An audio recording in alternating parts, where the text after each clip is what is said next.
Ceci est un livre audio autogénéré par Google. Introduction, la dimension messianique du temps juif. La dimension messianique du temps juif, qui le porte en avant à travers les générations, semble s'identifier à son histoire. L'historicité juive serait une historicité messianique, dit-on couramment. Il n'en demeure pas moins que tant que nous n'aurons pas éclairci par l'étude des textes juifs le terme de messianisme, cette proposition restera creuse. Nous entendons ici mesurer le sens et la portée véritable du messianisme juif. Cette recherche s'impose d'autant plus le christianisme, en se donnant pour l'accomplissement messianique, a fini par éclipser la provenance juive du messianisme. Répétons donc l'évidence. Non seulement le messianisme juif précède largement le christianisme, mais il suit son chemin propre jusqu'aujourd'hui, chargé d'une multiplicité de sens et d'interprétations. D'où notre usage du pluriel pour le signifier, messianisme juif. En effet, à s'en tenir à l'opinion courante, le messianisme porte en lui au moins deux significations distinctes mais néanmoins complémentaires. D'un côté, l'attente d'un homme providentiel, appelé Messie, et de l'autre, l'advenu à la fin de l'histoire d'un âge aux traits utopiques. Le Messie sera-t-il lui-même chargé d'établir l'âge d'or attendu ? Cet âge d'or adviendra-t-il à la faveur d'un retournement du peuple d'Israël voire des nations, vers le Dieu un ? Ou encore par le désir impérieux de Dieu de faire régner son pouvoir sur les hommes, sans lien causal avec leur repentir ou leurs bonnes actions ? Nous verrons que plusieurs versions du récit messianique sont envisageables. Toutefois, il se peut que le messianisme soit encore à entendre en un troisième sens, celui d'un temps gouverné depuis son commencement par l'exigence d'une réparation, de la restauration d'une origine brisée. Dans ce cas, le messianisme ne se réduirait pas simplement à l'attente d'un homme ou d'un âge, mais il conduirait à une action fiévreuse de réparation du monde, il appellerait une œuvre humaine. Le messianisme serait la pulsation même du temps juif, depuis son commencement, orienté d'emblée en vue d'une fin assignée par Dieu au moment de la création. Là encore, nous aurions deux versions de cette historicité messianique. Soit dans un premier cas, Dieu appellerait les hommes à agir, à parachever sa création à travers ce long processus de réparation, processus qui est la substance même de l'historicité. C'est seulement au terme de ce processus que le dit Messie, ou encore l'âge messianique, pourrait apparaître.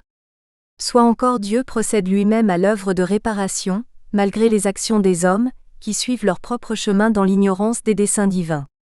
Cette version rappelle la ruse de la raison, version sécularisée de l'idée de providence, invoquée par Hegel dans sa lecture de l'histoire universelle, qui s'accomplit à l'insu et en dépit des passions humaines.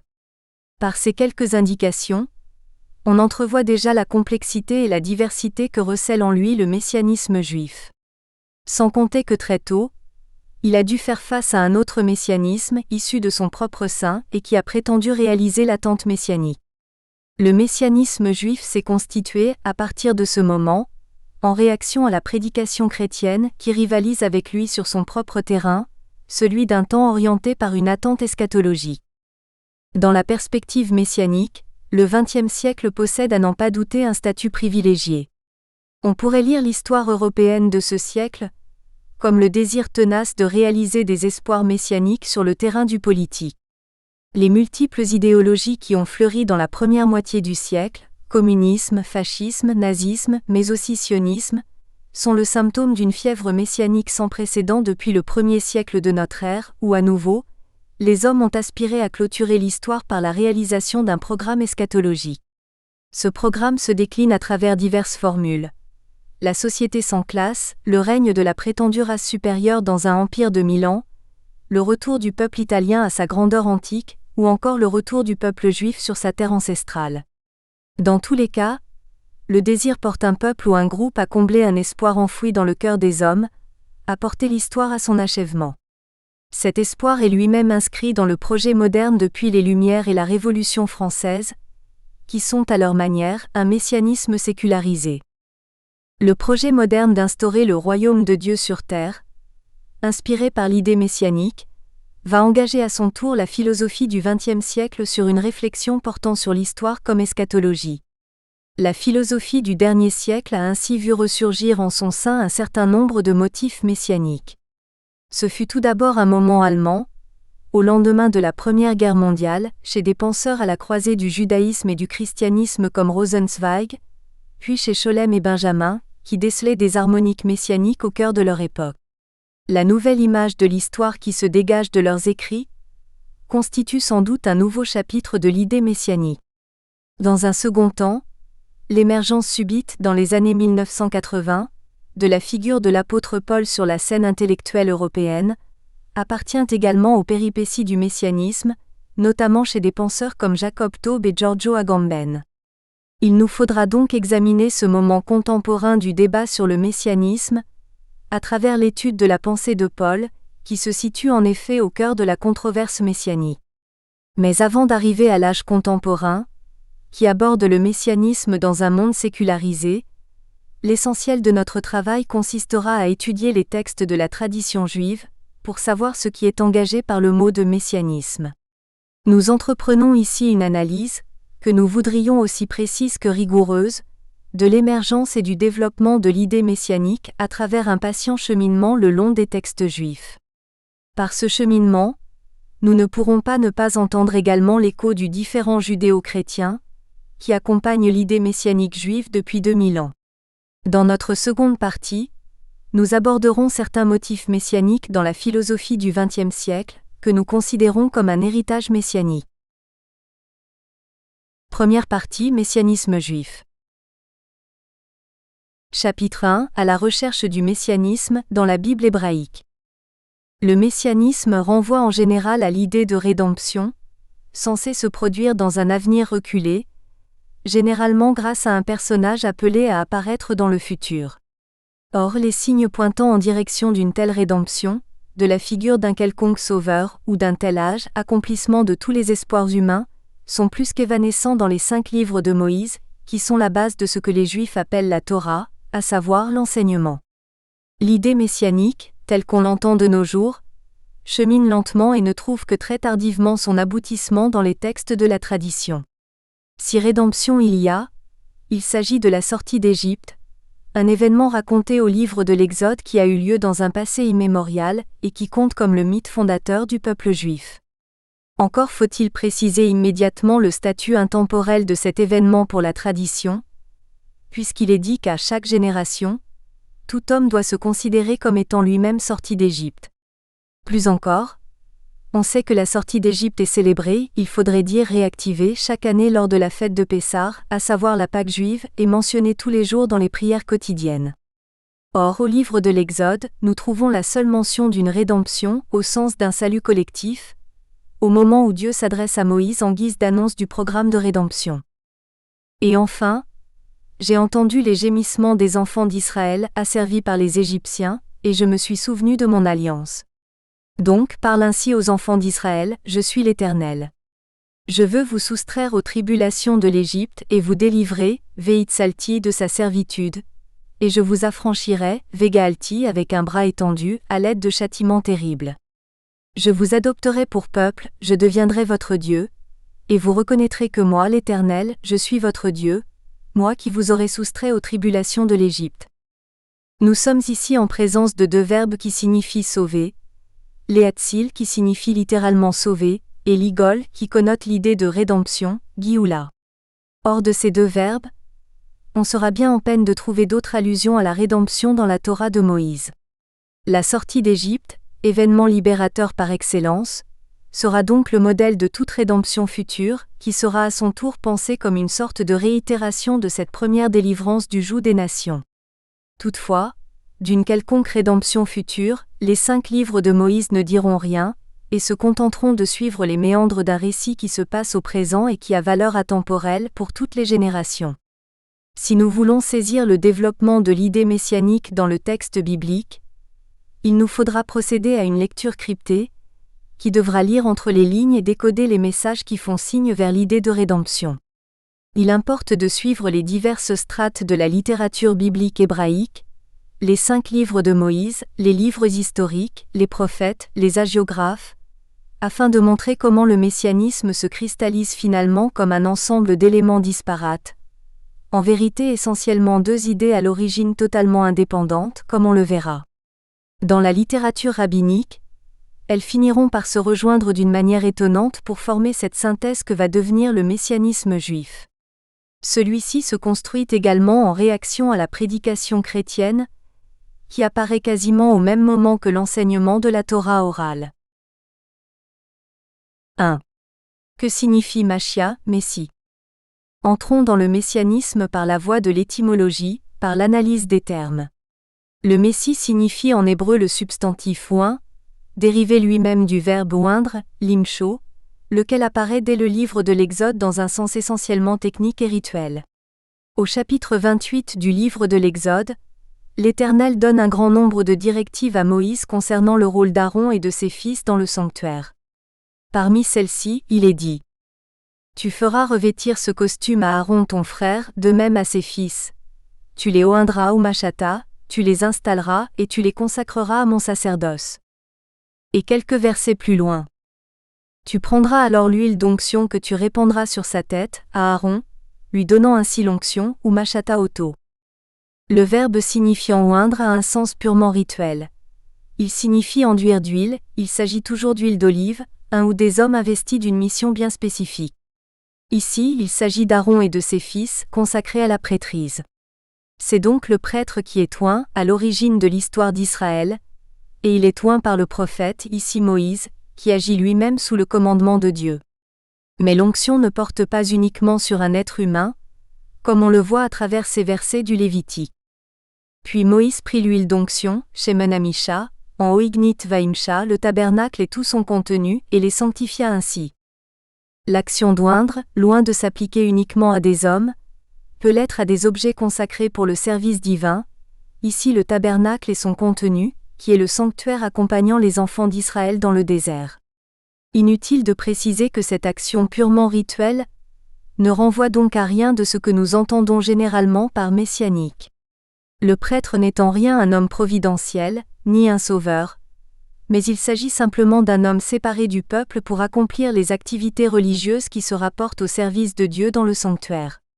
Rien de magique dans cette action, mais un désir de distinction, de séparation, qui est au fondement de la loi juive, laquelle procède toujours par séparation et distinction, des 6 jours de la semaine et du sabbat, du pur et de l'impur, du jour de fête et du jour profane, et bien sûr du peuple d'Israël et des nations.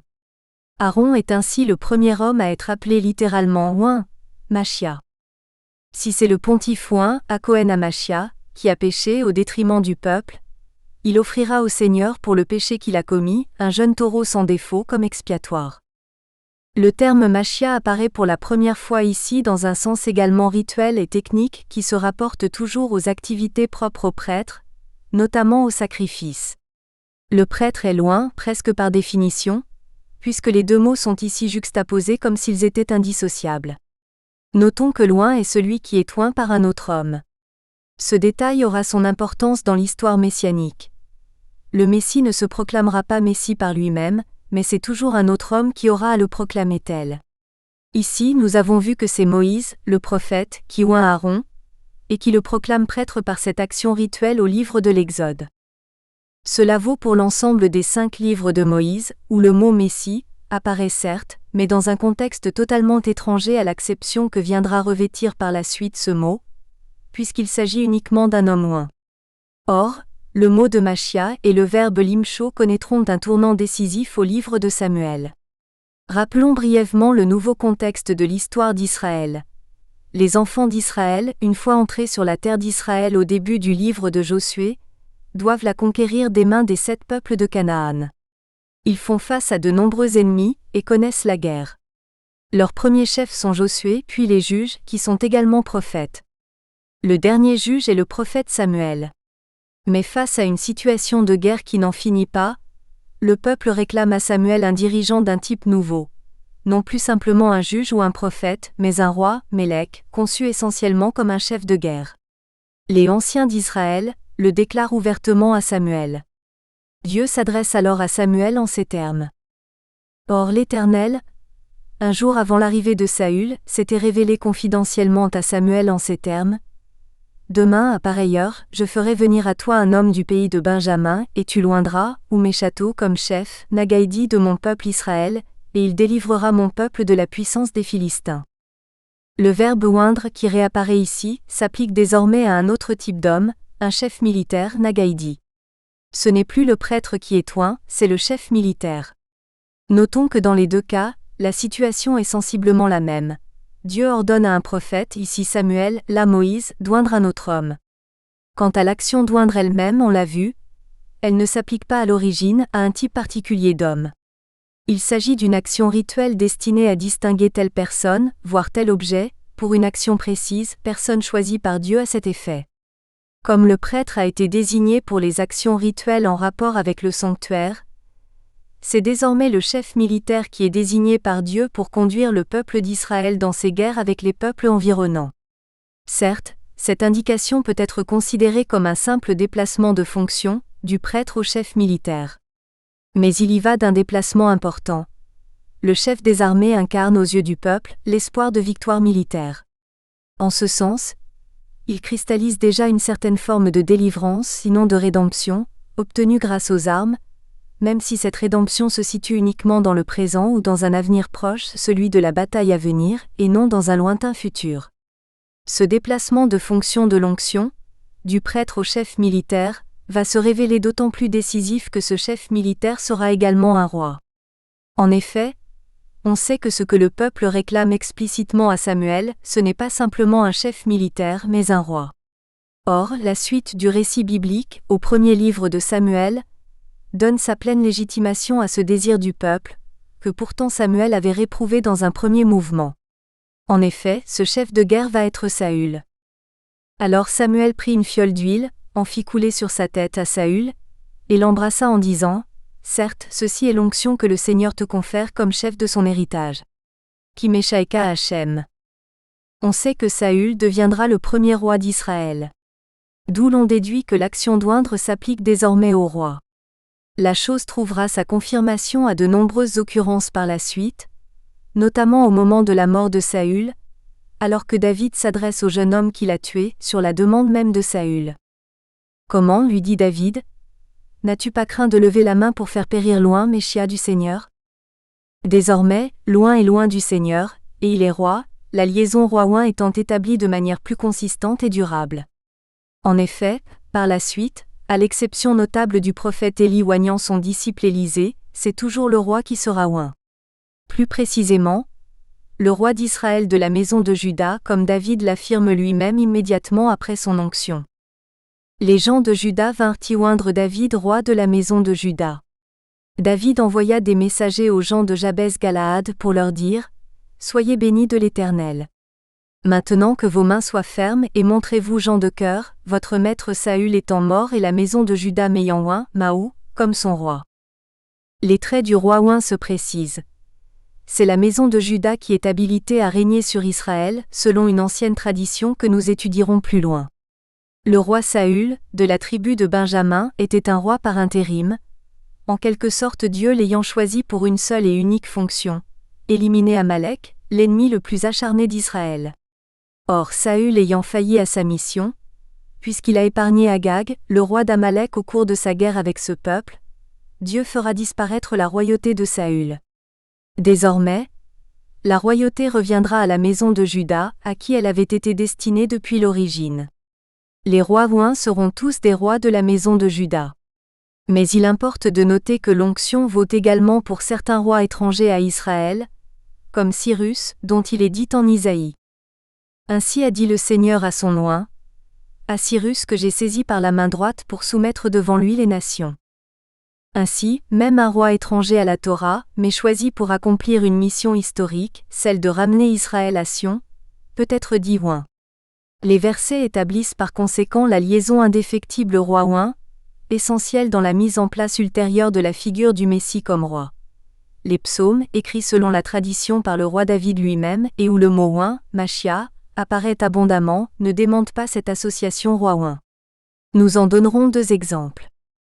Dieu grandit les victoires de son roi, fait grâce à son oint, à David et à sa descendance à jamais. À présent je sais que le Seigneur sauve son oint, qui lui répond de son sanctuaire des cieux par les promesses victorieuses de sa droite. Seigneur donne la victoire au roi. Les psaumes confirment donc le lien qui unit désormais, depuis l'onction du roi Saül, l'onction à la royauté. Ce que confirme Mireille Hadas-Lebel. Dans ces deux cas, il ne fait aucun doute que Machia est l'équivalent de Mélec, roi, avec lequel il est mis en parallèle selon un procédé courant de la poésie biblique. À s'en tenir au contexte biblique, au sens littéral des versets, est-il pour autant un sauveur? Doit-il faire advenir un âge d'or, une sorte de fin de l'histoire? Rien ne semble l'indiquer pour l'instant.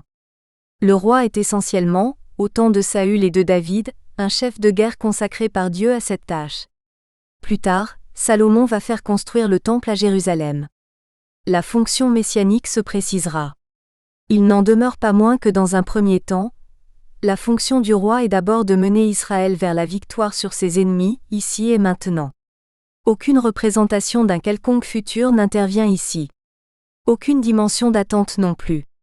La figure du roi oint se construit en toute indépendance, sans la moindre dimension messianique.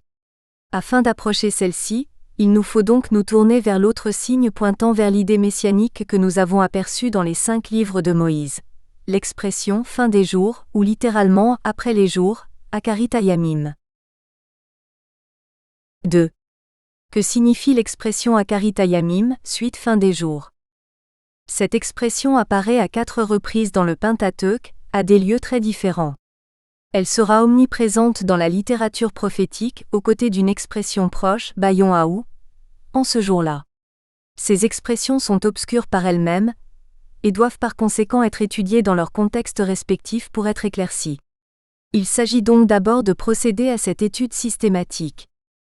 La première occurrence de l'expression Akarit Hayamim se trouve à la fin du livre de la Genèse, alors que Jacob, mourant, entend bénir ses fils. Jacob fit venir ses fils et dit : Rassemblez-vous, je veux vous révéler ce qui vous arrivera à la suite, la fin des jours, Bi-Akarit Hayamim. L'expression est pour le moins surprenante. Si Jacob désire bénir ses enfants avant sa mort, comme l'avait fait son propre père Isaac en Genèse 27, pourquoi alors faire référence à des temps plus lointains? Ce renvoi à un avenir lointain est-il même nécessaire? Le père pourrait bénir ses fils pour ce qu'ils ont fait durant leur vie, et leur souhaiter du courage et une bonne fortune pour le restant de leurs jours, mais pourquoi ce recours à ce qu'il adviendra à leurs descendants? À vrai dire, si l'on se reporte aux bénédictions d'Isaac à ses 2 fils, elles possèdent déjà une dimension prophétique. Elles sont énoncées au futur, et semblent s'adresser aux générations qui seront issues de ces 2 lignées. Toutefois, ce caractère prophétique est explicitement affirmé et renforcé, dans le cas des bénédictions de Jacob à ses fils, par l'apparition d'un syntagme inédit, Akarit Hayamim, qui renvoie à un avenir indéfini, plus ou moins proche ou lointain, non circonscrit à une époque bien précise. Or Rashi, le commentateur incontournable du texte biblique, qui peut nous servir de guide en tant qu'il rapporte fidèlement l'enseignement des maîtres de la Torah orale, va incliner immédiatement cette expression dans un sens messianique, puisqu'il indique qu'il a voulu leur révéler la fin, à Chaquet. Mais la présence divine l'ayant quitté, il a commencé à parler d'autre chose.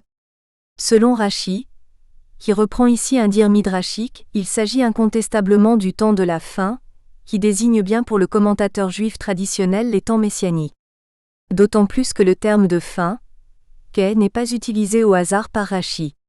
Il s'agit d'un terme provenant du lexique eschatologique du livre bien plus tardif de Daniel, qui évoque quant à lui explicitement le temps de la fin, et qu'est. Le commentaire de Rashi, fidèle au maître d'Israël, voit déjà dans l'expression du livre de la Genèse une référence allusive à la fin des temps, que nous appelons les temps messianiques.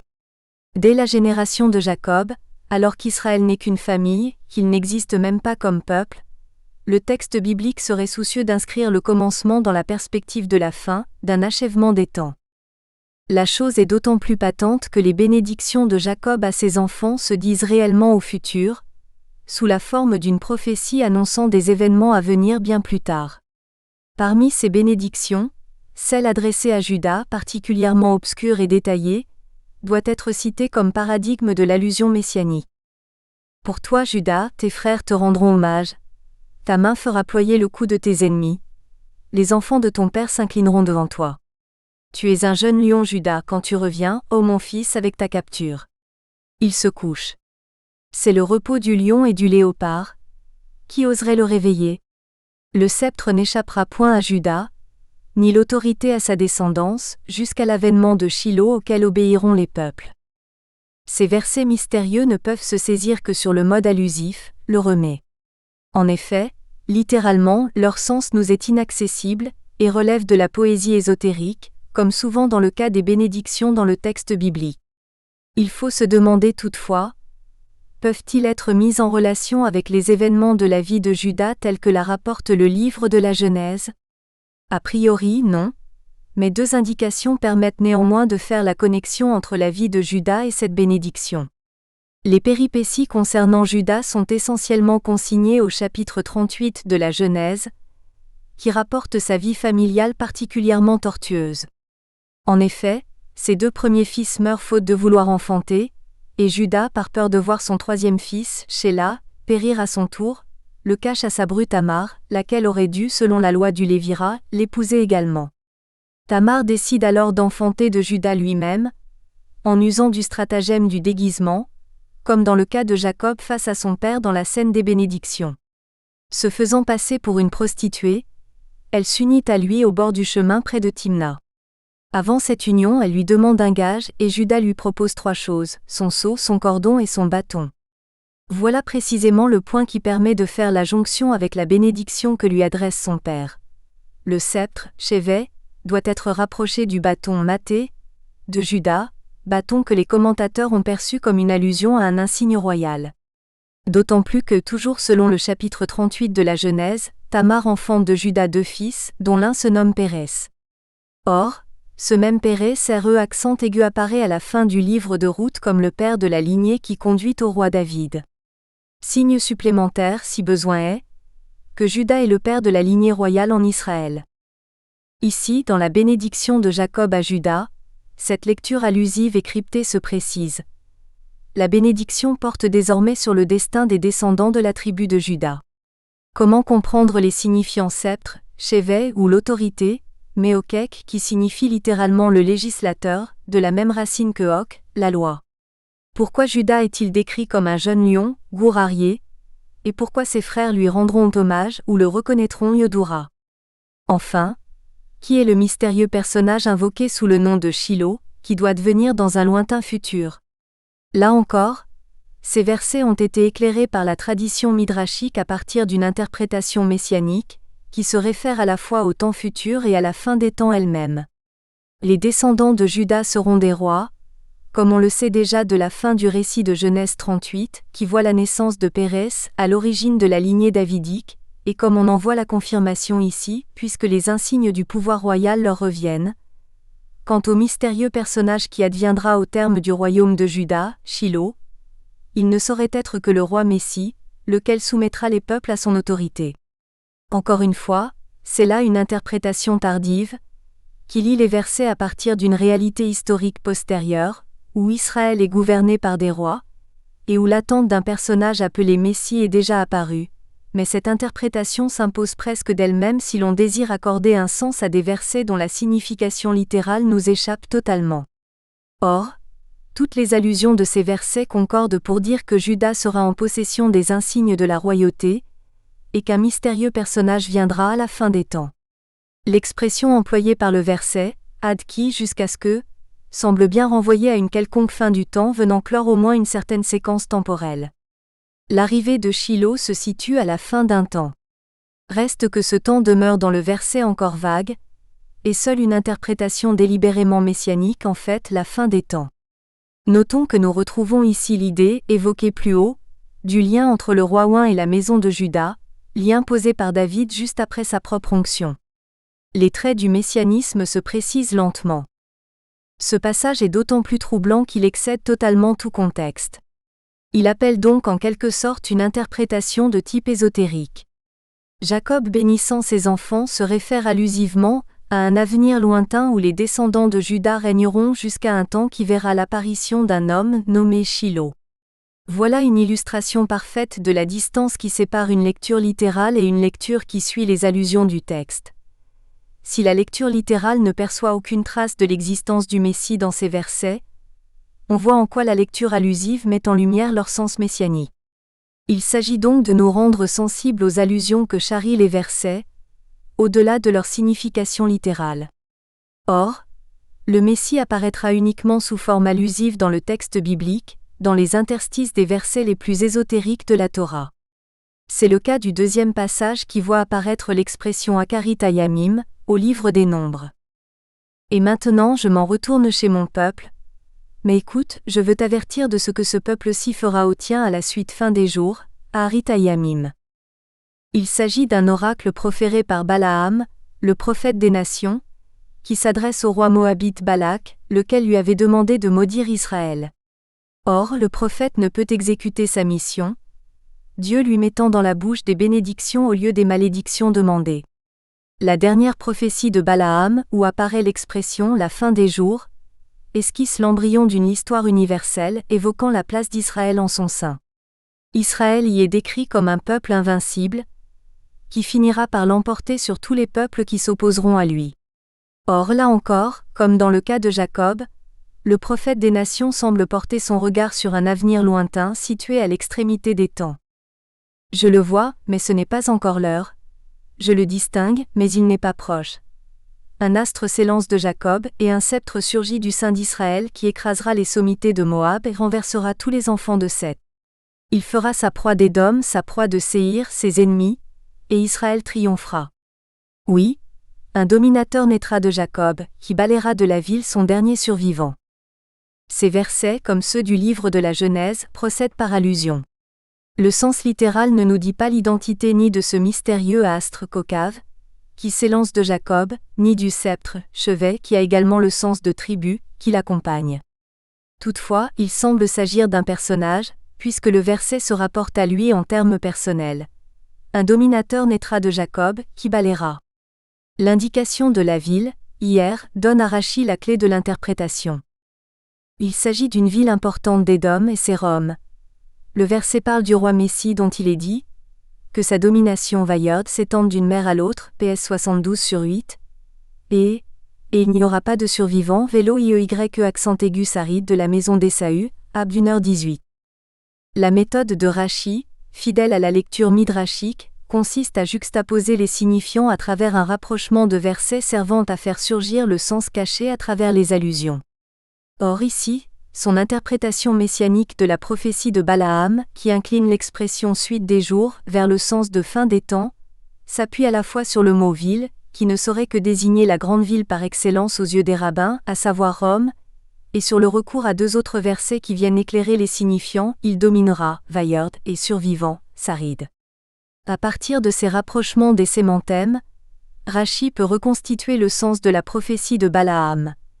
Elle se rapporte bien au Messie, issu de Jacob, qui dominera tous les enfants de Seth, à savoir l'humanité entière, issue du troisième fils d'Adam et d'Ève, Seth, et sa domination passera par l'écrasement d'Édom, clairement désigné ici, mais dont la postérité se dit sous le nom de Rome pour les maîtres de l'enseignement oral.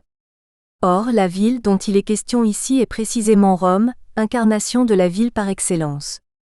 Ainsi, l'interprétation messianique de Rachi, loin d'être fantaisiste, permet au contraire d'expliquer ces versets ésotériques du livre des Nombres. On notera au passage la concordance de deux traits associés au Messie dans les deux passages évoquant la fin des jours. Le mystérieux personnage invoqué, qu'il soit nommé Shilo, ou le dominateur issu de Jacob, soumettra l'ensemble des peuples. Nous assistons ainsi à la mise en place de certains traits récurrents, qui ajoutent une forte cohérence à l'interprétation messianique de ces passages. Les deux autres occurrences de l'expression « fin des jours » se trouvent dans deux séquences du livre du Deutéronome, qui constituent le long discours de Moïse à Israël avant sa mort, et avant que le peuple n'entre sur sa terre, au terme de ses pérégrinations dans le désert. Voici la première séquence. L'Éternel vous dispersera parmi les peuples, et vous serez réduits à un misérable reste au milieu des nations où l'Éternel vous conduira. Là, vous servirez ces dieux, œuvre des mains de l'homme, dieux de bois et de pierre, qui ne voient ni n'entendent, qui ne mangent ni ne respirent. C'est alors que tu auras recours à l'Éternel, ton Dieu, et tu le retrouveras, si tu le cherches de tout ton cœur et de toute ton âme. Dans ta détresse, quand tu auras essuyé tous ces malheurs, à la fin des jours, Biakarit Hayamim, tu reviendras vers l'Éternel, ton Dieu, et tu écouteras sa voix. Car c'est un Dieu clément que l'Éternel, ton Dieu, il ne te délaissera pas, il ne consommera pas ta perte, et il n'oubliera point l'alliance de tes pères, l'alliance qu'il leur a jurée. De fait, interroge donc les premiers jours, Yamim Roshonim, qui ont précédé les tiens, depuis le jour où Dieu créa l'homme sur la terre et d'un bout du ciel jusqu'à l'autre. Il s'agit d'une séquence comprise entre deux extrémités du temps. Au commencement, les premiers jours, à savoir la création du monde et de l'homme, et à la fin des jours, une fin qu'on peut décrire comme un retournement. Elle se dit d'abord dans les termes de la catastrophe, celle de la dispersion et de l'exil, où Israël sera assujetti à d'autres peuples et servira des idoles. L'histoire d'Israël est ici esquissée in nucléo dans une préfiguration prophétique d'une grande intensité. Mais cette histoire connaîtra un ultime sursaut, un retournement final. Israël, du fond de sa détresse, se tournera vers son Dieu, qui le sauvera alors de sa servitude, car il est un Dieu clément, miséricordieux. Au fond, la fin des jours ressemble à s'y méprendre à l'épisode de la servitude égyptienne et de la sortie d'Égypte, où Dieu tire son peuple du fin fond de la servitude la plus oppressante. Comme si l'histoire d'Israël ne fera que répéter l'événement fondateur, tendu entre servitude et libération. La seconde occurrence du syntagme, la suite fin des jours, se trouve près de la fin du livre du Deutéronome. Car je sais qu'après ma mort, vous irez dégénérant et que vous dévierez du chemin que je vous ai prescrit, mais il vous arrivera malheur à la fin des jours, Biakarit Ayamim, pour avoir fait ce qui déplaît au Seigneur, pour l'avoir offensé par l'œuvre de vos mains. Ici, dans le second récit de la fin des jours, aucun retournement ne survient, et la fin des jours est également marquée du sceau du malheur d'Israël en raison de ce qu'il a offensé le Seigneur par l'œuvre de vos mains. Si Moïse, comme Jacob et Balaam avant lui, semble faire porter sa prophétie sur un avenir indéterminé ou la fin des temps, il hésite devant le caractère de cet avenir. Dans un cas, c'est la première version, avenir heureux, puisqu'il y a retournement vers Dieu et fin des malheurs. Dans l'autre, le malheur poursuit Israël jusque dans la fin des temps. Cette seconde version correspond sans doute davantage au ton de remontrance qui caractérise le livre du Deutéronome dans son ensemble, puisque ce livre est tenu par la tradition pour un acte d'accusation de Moïse envers les enfants d'Israël. Le chant qui suit immédiatement ce verset, le chant de Haazinu, vient clôturer le discours de Moïse avant la bénédiction finale, en accentuant et en aggravant encore le blâme adressé à Israël. Moïse revient, de manière poétique, sur les différentes scansions de l'histoire d'Israël entre les patriarches et le séjour dans le désert, où Dieu rencontre son peuple. Mais les malheurs ne tardent pas à s'amonceler sur Israël, en raison de ses propres fautes envers Dieu. Yeshurun, nom poétique d'Israël, engraissé, regimbe. Tu étais trop gras, trop replet, trop bien nourri et il abandonne le Dieu qui l'a formé et il méprise son rocher tutélaire. Il l'irrite par des cultes étrangers.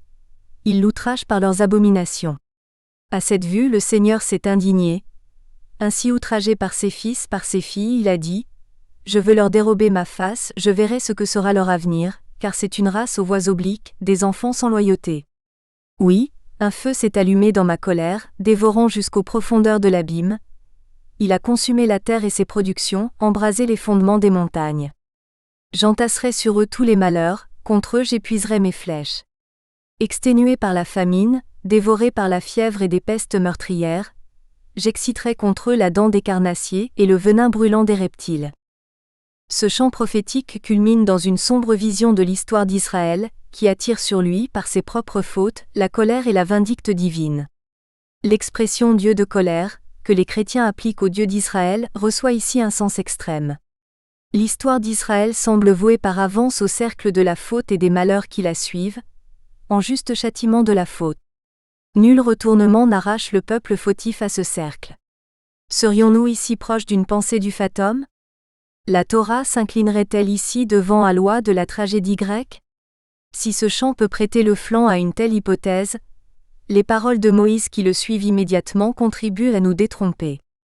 Il leur dit : Prenez à cœur toutes les paroles par lesquelles je vous admoneste en ce jour, et que vous devez recommander à vos enfants pour qu'ils observent avec soin toutes les paroles de cet enseignement, Torah. Car ce n'est pas pour vous chose indifférente, c'est votre existence même. Et c'est par ce moyen seul que vous obtiendrez de longs jours sur cette terre, pour la possession de laquelle vous allez passer le Jourdain. Le retournement attendu, celui de la première séquence du Deutéronome, a lieu ici. Certes, les malheurs s'abattront sur Israël du fait de leurs fautes, de leur corruption morale et religieuse, mais il ne s'agit nullement d'une fatalité qui contredit par ailleurs l'enseignement fondamental de la Torah, laquelle place toujours l'homme devant un choix. Le chant est un avertissement, des paroles d'admonestation. En vérité, le peuple d'Israël peut toujours, à tout moment de son existence, se ressaisir et revenir vers Dieu en observant avec soin toutes les paroles de cet enseignement. C'est alors qu'il atteindra une vie bienheureuse et stable, de longs jours sur sa terre. Abstraction faite de la doctrine du mérite et de la punition qui est impliquée ici, qu'il est facile de contester, nous importe le retournement qui s'esquisse dans ces versets. La Torah ne saurait s'achever par une prophétie de malheur. Elle laisse la porte ouverte au retournement d'Israël vers son Dieu. Cette structure du malheur et du retournement sera la matrice de la vision historique des prophètes d'Israël, qui seront tous hantés par une certaine vision de la suite fin des jours. 3. La littérature prophétique, véritable naissance du messianisme ? Selon une vue devenue courante, le messianisme naît véritablement avec les prophètes hébraïques. Toutefois, cette idée est issue de la représentation chrétienne du messianisme et non du judaïsme lui-même. Certes, c'est avec les prophètes que la littérature biblique se fait le plus souvent annonce de l'avenir, vision d'un temps futur. Toutefois, c'est uniquement pour les chrétiens que cette annonce est rivée à la prophétie de celui qui vient, comme la formule apparaît à 2 reprises dans les évangiles. Cette question est au cœur du différend judéo-chrétien, tandis que les chrétiens lisent les prophètes les yeux tournés vers un avenir encore indéterminé qui se cristallise selon eux dans l'apparition de Jésus comme Christ, à savoir comme le Messie sauveur. Les Juifs inscrivent les prophètes dans l'ensemble du corpus biblique hébraïque. Ainsi, loin d'annoncer un quelconque homme à venir, les livres prophétiques entretiendraient avant tout un dialogue avec le Pentateuque.